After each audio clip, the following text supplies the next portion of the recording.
Hand. देखो बेटा assignment का हमारा जो फर्स्ट क्वेश्चन है, M1 is a broad definition of money. तो जो M1 है ये नैरो कॉन्सेप्ट है, जो कि इसमें हम टाइम डिपॉजिट को कंसीडर नहीं करते। तो M1 हमारी नैरो डेफिनेशन है और M2 जो है वो M1 से ब्रॉड है, M3 M2 से ब्रॉड है और फिर M4 हमारी जो है वो ब्रॉड डेफिनेशन ऑफ मनी है। तो अगर M4 यहाँ पे होता तो ब्रॉड डेफिनेशन, लेकिन जो M1 है ये हमारी है नैरो डेफिनेशन ऑफ मनी। तो फर्स्ट हमारा जो क्वेश्चन है कि जो M1 है वो ब्रॉड डेफिनेशन है, तो हमारा आंसर है नो। सेकंड जो असाइनमेंट का क्वेश्चन है, time deposit provide a cheque facility. ये हम बार बार रीड कर चुके हैं कि जो डिमांड डिपॉजिट है उनके अगेंस्ट हम चेक इशू कर सकते हैं, लेकिन जो टाइम डिपॉजिट है उनके अगेंस्ट हम चेक इशू नहीं कर सकते। तो ये जो हमारी स्टेटमेंट है time deposit provide a cheque facility, ये हमारी फॉल्स है, क्योंकि टाइम डिपॉजिट के अगेंस्ट हम चेक इशू नहीं कर सकते। थर्ड हमारा जो क्वेश्चन है वो हमारा है M4 is the most liquid measure of money supply. तो हमारे मनी को मेजर करने के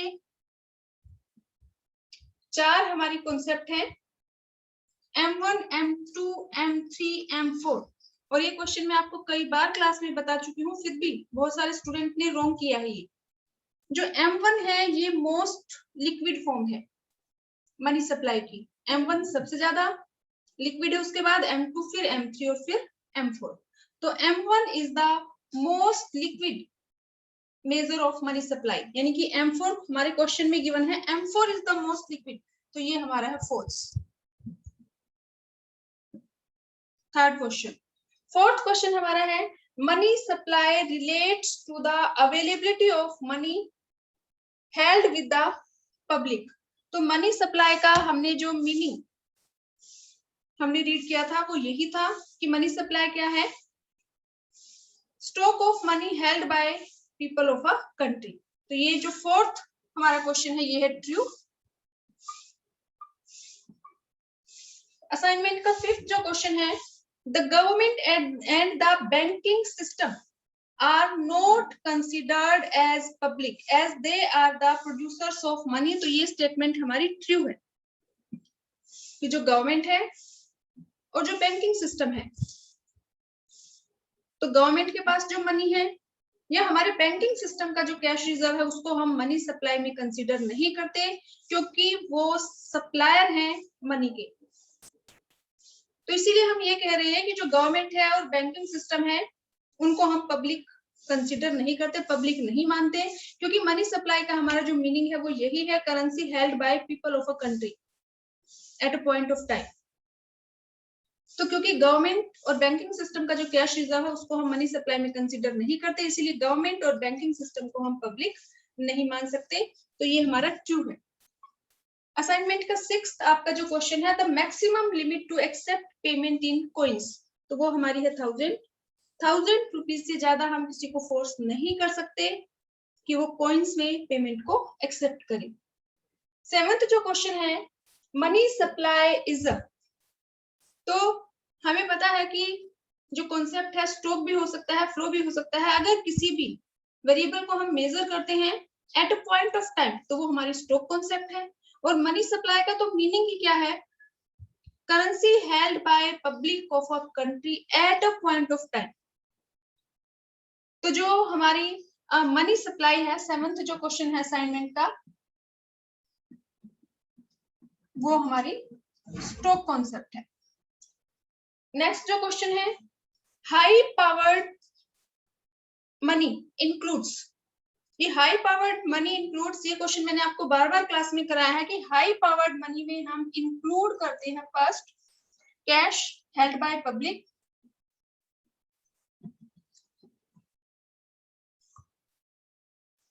सेकंड हमारा है volt cash of commercial bank, volt cash of commercial bank. और थर्ड हमारा है cash reserve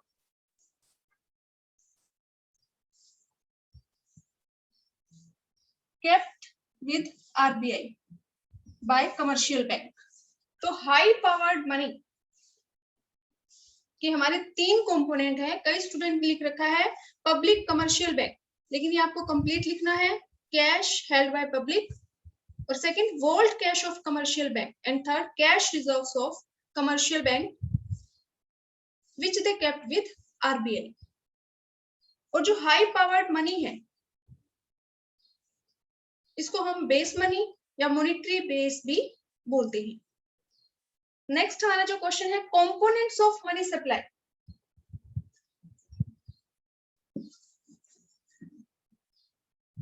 components of money supply.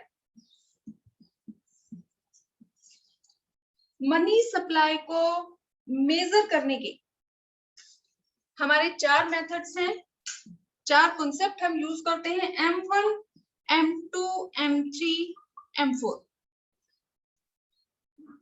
लेकिन सीबीएसई के सिलेबस में, हमारे जो सिलेबस में है 12th में, वो सिर्फ M1 है। तो अगर हमसे पूछा जाए कंपोनेंट्स ऑफ मनी सप्लाई, अब कई स्टूडेंट्स ने इसमें इसका जो आंसर लिखा है C plus DD plus time deposit लिखा है, लेकिन M1 जो कॉन्सेप्ट है हमारे सिलेबस के अकॉर्डिंग उसमें टाइम डिपॉजिट इंक्लूड नहीं है। तो इसीलिए अगर हमसे पूछा जाए कंपोनेंट्स ऑफ मनी सप्लाई तो हम एक्सप्लेन करेंगे CDD प्लस में OD। Currency held by public, demand deposit of public with commercial bank, कि पब्लिक का जो पैसा कमर्शियल बैंक के पास डिपॉजिट है in terms of demand deposit, not fixed deposit. Time deposit इसमें हम इंक्लूड नहीं कर रहे। और थर्ड हमारा कंपोनेंट है अदर डिपॉजिट। अदर डिपॉजिट में demand deposit with RBI. RBI के पास भी डिमांड डिपॉजिट है, लेकिन किसके, हमारी गवर्नमेंट के अगर है तो उसको हम इंक्लूड नहीं करेंगे, हमारे बैंकिंग सिस्टम के हैं उसको भी हम इंक्लूड नहीं करेंगे। लेकिन अगर आरबीआई के पास डिमांड डिपॉजिट है पब्लिक फाइनेंशियल इंस्टीट्यूशन के तो उसको हम कंसीडर करेंगे, या इंटरनेशनल फाइनेंशियल इंस्टीट्यूशन के, या फिर फॉरेन की गवर्नमेंट और फॉरेन का कि जो सेंट्रल बैंक है उसको हम इंक्लूड करते हैं अदर डिपॉजिट में। हाँ, लेकिन अगर आपसे क्वेश्चन पूछा जाए कि एक तो आपका है C प्लस DD, एक आपका है C plus DD plus time deposit, तो इसमें से ये आपकी नैरो कॉन्सेप्ट है, ये आपकी ब्रॉड कॉन्सेप्ट है, क्योंकि इसमें CC प्लस DD या CC plus DD plus OD, इसमें हम टाइम डिपॉजिट को इंक्लूड नहीं करते, और अब इसमें हम टाइम डिपॉजिट को ऐड करते हैं तो ये हमारी ब्रॉड कॉन्सेप्ट है। लेकिन अगर आपसे पूछा जाता है कंपोनेंट्स ऑफ मनी सप्लाई तो आप लिखेंगे C plus DD plus OD, क्योंकि हमारे सिलेबस में सिर्फ M1 कॉन्सेप्ट है। हाँ, ये आपसे पूछा जा सकता है कि which is the most liquid concept, वो हमारी है M1। नैरो कॉन्सेप्ट कौन सी है, तो M1 जो है सबसे नैरो हमारी कॉन्सेप्ट है, M4 ब्रॉड कॉन्सेप्ट है। और अगर इन तीनों में से पूछा जाए कि मॉनेटरी बेस में हम किसको कंसीडर करेंगे तो M3।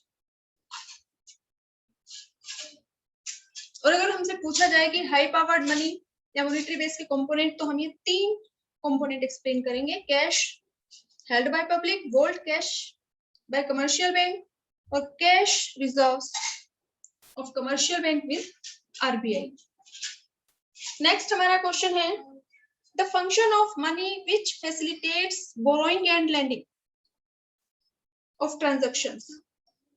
तो मनी के हमारे 4 फंक्शन है। मीडियम ऑफ एक्सचेंज, तो मीडियम ऑफ एक्सचेंज मींस कि मनी ने सेल और परचेज के काम को अलग अलग कर दिया है, उसको हम मीडियम ऑफ एक्सचेंज यूज करते हैं। हमें सेल करना है तो भी हम अपनी गुड्स को सेल करेंगे और बदले में हमें मनी मिल जाएगा, परचेज करना है तो भी हम परचेज करेंगे और बदले में हम मनी की फॉर्म में पेमेंट कर देंगे।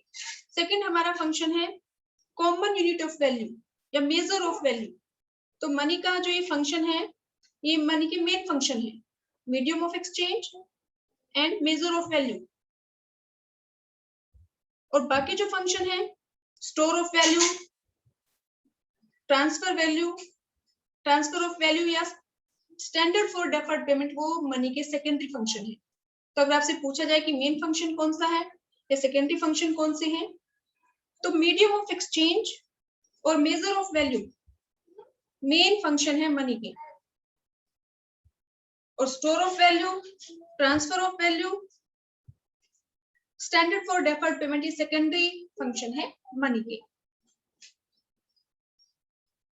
तो इसमें हमारा जो फंक्शन पूछा गया है, the function of money which facilitate borrowing and lending transaction, तो उसको उन चारों में से कौन सा फंक्शन है?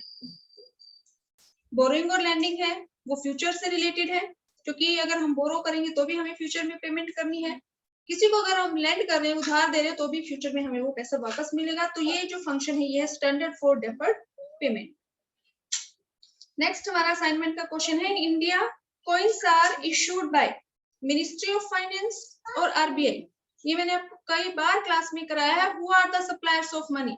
मनी के सप्लायर्स तो हमारे तीन है, गवर्नमेंट, या फिर हम कह सकते हैं गवर्नमेंट में हमारा जो फाइनेंस डिपार्टमेंट है, ministry of finance, second RBI, और थर्ड कमर्शियल बैंक। 1 रुपए का नोट और जितने भी सिक्के हैं वो सभी इशू किए जाते हैं मिनिस्ट्री ऑफ फाइनेंस, गवर्नमेंट के द्वारा,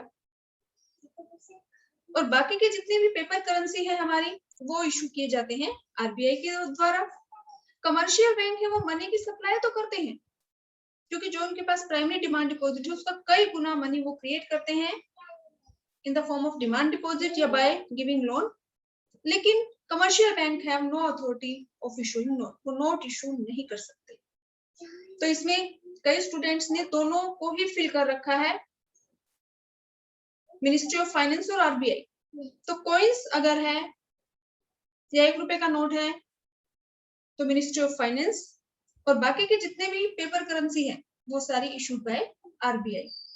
नेक्स्ट हमारा क्वेश्चन है, only net demand deposit are taken as a part of money supply. तो ये हमारा ट्रू है। एक तो हमारा होता है ग्रोस डिमांड डिपॉजिट, एक हमारा net demand deposit. Net demand deposit मतलब जिसमें हम इंटर बैंकिंग क्लेम्स को कंसीडर नहीं करते, तो मनी सप्लाई में हम इंक्लूड करते हैं नेट डिमांड डिपॉजिट। नेक्स्ट हमारा क्वेश्चन है, case of credit money money value is less than commodity value. तो ये हमारा इनकरेक्ट आंसर है, क्योंकि क्रेडिट मनी में हमारी जो मनी वैल्यू है, मनी वैल्यू या जिसको हम कहें face value, is greater than commodity value. Commodity value यानी कि उस करेंसी में जो भी मेटल या जो पेपर यूज हुआ है उसकी वैल्यू कम है, उसके ऊपर लिखा हुआ ज्यादा है। तो ये हमारा इनकरेक्ट है। नेक्स्ट हमारा क्वेश्चन है, components of money supply in detail.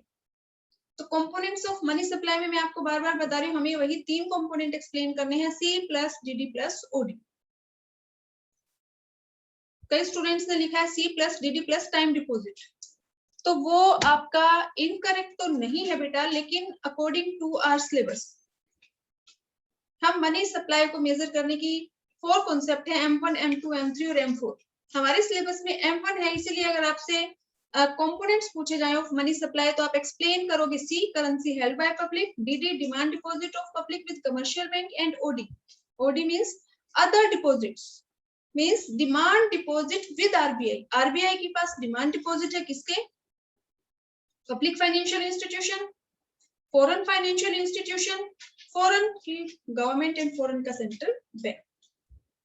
और मनी सप्लाई में हम इंक्लूड नहीं करते जो पैसा हमारे सप्लायर्स के पास है, यानी कि बैंकिंग सिस्टम के पास जो है या फिर गवर्नमेंट के पास जो है, गवर्नमेंट का जो पैसा आरबीआई के पास है उसको हम मनी सप्लाई में कंसीडर नहीं करते। ये भी इंपॉर्टेंट पॉइंट है, आपसे 1 मार्क में पूछे जा सकते हैं। एक तो गवर्नमेंट का जो पैसा सेंट्रल बैंक के पास है उसको हम कंसीडर नहीं करते, दूसरा बैंकिंग सिस्टम का जो पैसा सेंट्रल बैंक के पास है उसको भी हम मनी सप्लाई में इंक्लूड नहीं करते। नेक्स्ट हमारा क्वेश्चन है, who are the suppliers of money? Government, या हम कहें ministry of finance, second RBI और कमर्शियल बैंक। लेकिन नोट इशू करने की जो सोल एजेंसी है वो है आरबीआई। सिर्फ आरबीआई के पास अथॉरिटी है नोट इशू करने की, और उसके लिए वो मिनिमम रिजर्व अपने पास रखता है मिनिमम 200 करोड़ का, और उस 200 करोड़ में से 115 करोड़ का गोल्ड होना चाहिए और बाकी की फॉरेन सिक्योरिटीज। तो ये भी आपसे पूछा जा सकता है कि मिनिमम रिजर्व रिक्वायरमेंट क्या है आरबीआई के लिए फॉर इशूइंग नोट, तो वो है 200 करोड़, जिसमें से 115 करोड़ का गोल्ड होना चाहिए और बाकी जो 85 करोड़ है उसका होना चाहिए फॉरेन सिक्योरिटीज। लेकिन एक्चुअल में जो रिजर्व है हमारे आरबीआई के पास वो इसका कई गुना ज्यादा है, लेकिन ये मिनिमम रिक्वायरमेंट है कि आरबीआई को मिनिमम लिमिट फिक्स कर रखी कि इतना रिजर्व उसके पास जरूर होना चाहिए। नेक्स्ट हमारा क्वेश्चन है, there is common unit of value in barter system. तो क्या बार्टर सिस्टम में कॉमन यूनिट ऑफ वैल्यू थी? Common unit of value means क्या हम किसी एक, यानी कि अगर हम कहें कि राइस का क्या प्राइस था तो क्या ये हम बार्टर सिस्टम में एक्सप्लेन कर सकते थे? नहीं, बार्टर सिस्टम में कोई कॉमन यूनिट ऑफ वैल्यू नहीं थी। अब मॉनेटरी जो हम ट्रांजैक्शंस अब करते हैं मॉनेटरी टर्म में, तो अब हम कह सकते हैं कि कॉमन यूनिट ऑफ वैल्यू है, क्योंकि हम अब डिफाइन कर सकते हैं कि ये मार्कर है कितने रुपए का, सबके लिए एक ही प्राइस है। नेक्स्ट हमारा क्वेश्चन है, money has separated the act of sale and purchase. तो ये हमारा ट्रू है, क्योंकि बार्टर सिस्टम में जरूरत पड़ती थी डबल कोइंसिडेंस ऑफ फॉन्ट की। Double coincidence of font means जो दो पार्टी आपस में एक्सचेंज करना चाहती है उनके पास both the parties have the goods which they want to exchange from each other. लेकिन introduction of money has remove this problem. Introduction of money ने डबल कोइंसिडेंस ऑफ फॉन्ट की प्रॉब्लम को रिमूव कर दिया है। मनी ने cell and purchase के act को सेपरेट कर दिया है। बार्टर सिस्टम में अगर आप सेल करोगे तो आपको साथ ही साथ परचेज भी करना पड़ता था, लेकिन अब आप चाहो तो सेल करना चाहो अपने गुड को सेल कर लो, बदले में आपको पैसे मिल जाएंगे। अगर आपको खरीदना है तो भी आपको सेल करने की जरूरत नहीं है, आप कोई भी सामान खरीदोगे और उसकी पेमेंट कर दोगे।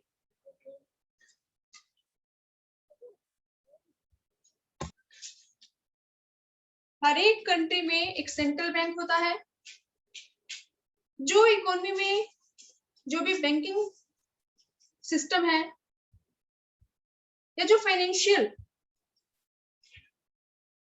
जो सिस्टम है उसको कंट्रोल करने के लिए, उसको रेगुलेट करने के लिए।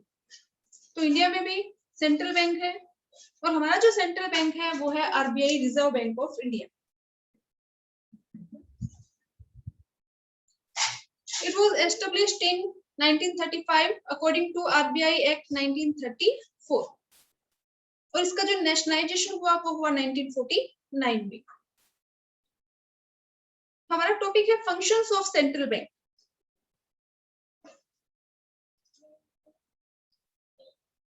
तो इसके जो फंक्शंस है वो है bank of issuing note,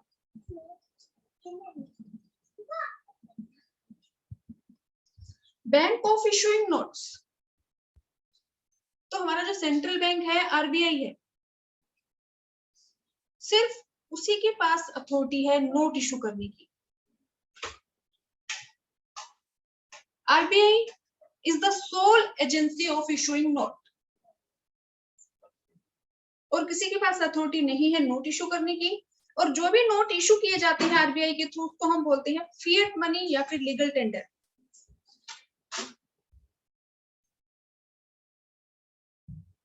fiat money means issued by government or issued by authority of government. Legal tender means कि legally accepted है, उसको लेने से कोई मना नहीं कर सकता।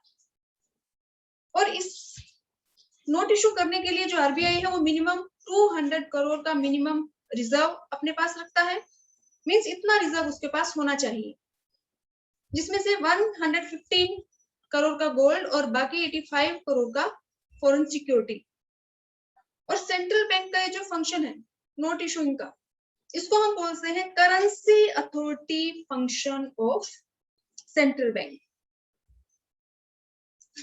और जो भी नोट इशू किए जाते हैं आरबीआई के थ्रू उनको हम बोलते हैं अनलिमिटेड लीगल टेंडर।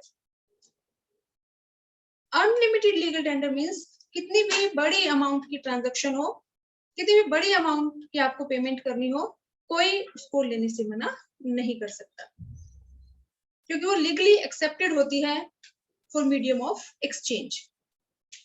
तो जो भी करेंसी हमारे आरबीआई इशू करता है उसको हम क्या बोलते हैं, unlimited legal tender.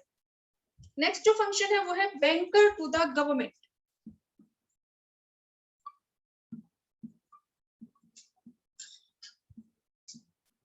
Banker to the government, हमें इसके नाम से पता चल रहा है कि जो सेंट्रल बैंक है वो गवर्नमेंट के लिए भी काम करता है as a banker,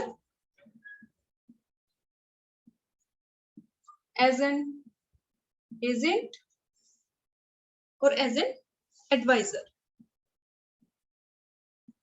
as a banker जो सेंट्रल बैंक है वो गवर्नमेंट के अकाउंट मेंटेन करता है। एज एन एजेंट जो आरबीआई है वो हमारे गवर्नमेंट की सिक्योरिटीज को सेल और परचेज करता है। और as an adviser monetary policy frame करता है। मॉनेटरी पॉलिसी मींस जो सीआरआर है, बैंक रेट है, रेपो रेट है, रिवर्स रेपो रेट है, मार्जिन रिक्वायरमेंट है, ओपन मार्केट ऑपरेशन है, तो वो जो भी मॉनेटरी पॉलिसी जो फ्रेम की जाती है वो सेंट्रल बैंक करता है गवर्नमेंट के लिए। इसके अलावा जो सेंट्रल बैंक है वो गवर्नमेंट के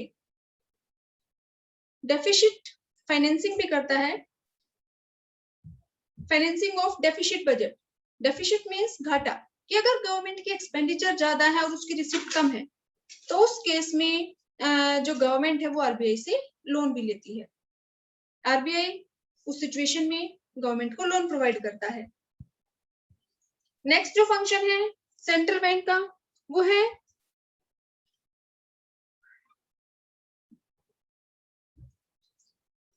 bankers to bank.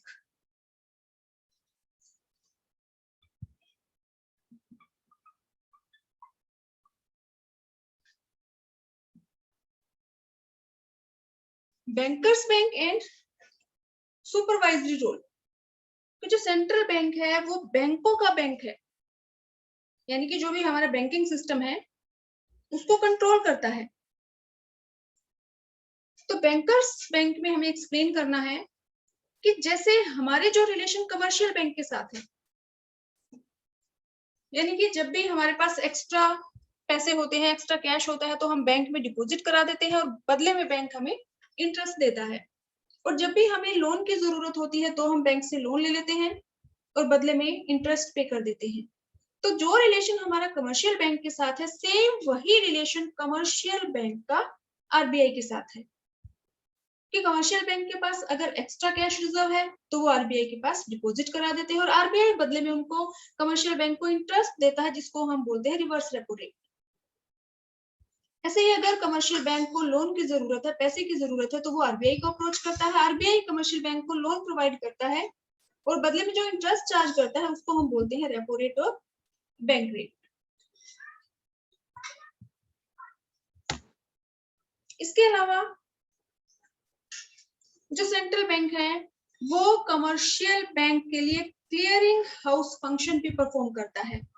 Clearing house function, इसको हम अलग से भी एक्सप्लेन कर सकते हैं और बैंकर्स बैंक में भी हम एक्सप्लेन कर सकते हैं clearing house function.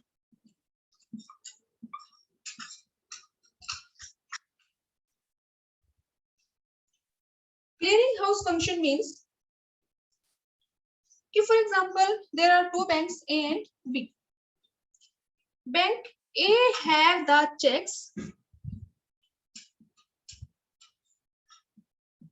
drawn on bank B and bank B have the checks drawn on bank A,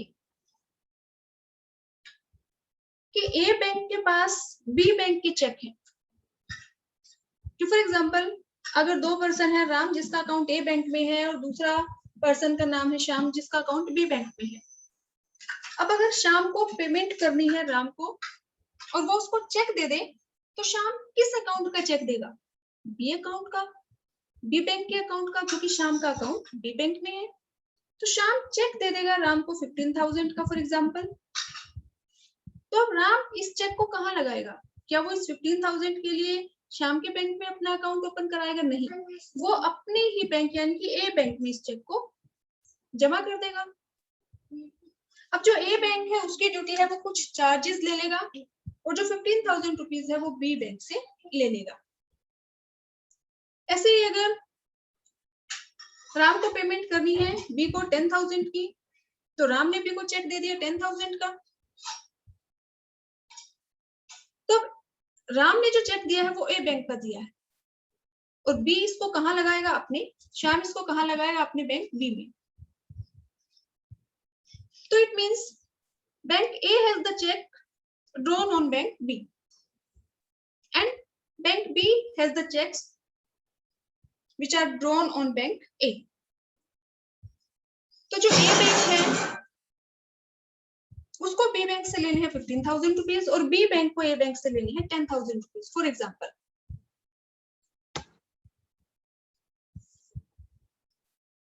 तो इसमें एक तो ये सॉल्यूशन है कि A जो बैंक है वो B बैंक को 10,000 रुपीज पे कर दे, और जो B बैंक है वो A बैंक को 15,000 रुपीज पे कर दे।